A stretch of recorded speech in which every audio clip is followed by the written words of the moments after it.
बिच्छू के काटे का इलाज। अगर किसी इंसान को बिच्छू काट ले और वो तड़प रहा हो तो इसके लिए ये वाली सूरत पढ़कर झाड़ दें।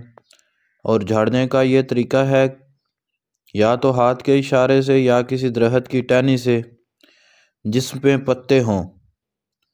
मरीज़ के बदन के ऊपर से नीचे की तरफ इशारा करते जाएं और साथ साथ ये वाली सूरत पढ़ते जाएं।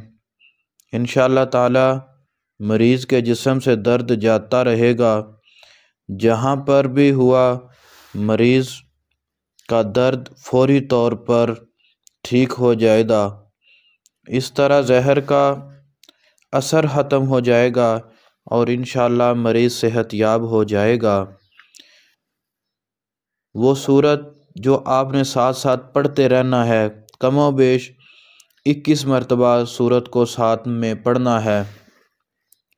पानी में नमक डालकर और उस नमक में टहनी गीली करके जहाँ पर बिच्छू ने काट लिया है उस जगह पर फेरते रहें और बिस्मिल्लाहिर्रहमानिर्रहीम अल्हम्दुलिल्लाहि रब्बिल आलमीन यानी कि सूरत फातिहा पढ़ते रहें। जब 21 दफ़ा हो जाए फिर ऊपर फूंक मार दें, दोबारा फिर पानी में भिगोएं और ऊपर फेरते रहें। इंशाअल्लाह बिच्छू का जहर ख़त्म हो जाएगा।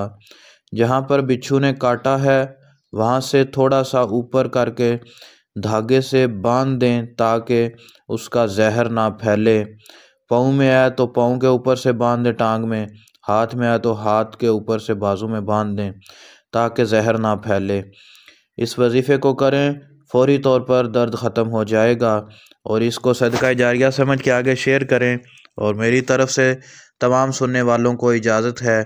और जो नए आने वाले मेरे इस यूट्यूब चैनल अमलियात अमान के ऊपर हैं वो इस चैनल को सब्सक्राइब कर लें ताकि उनका फ़ायदा हो।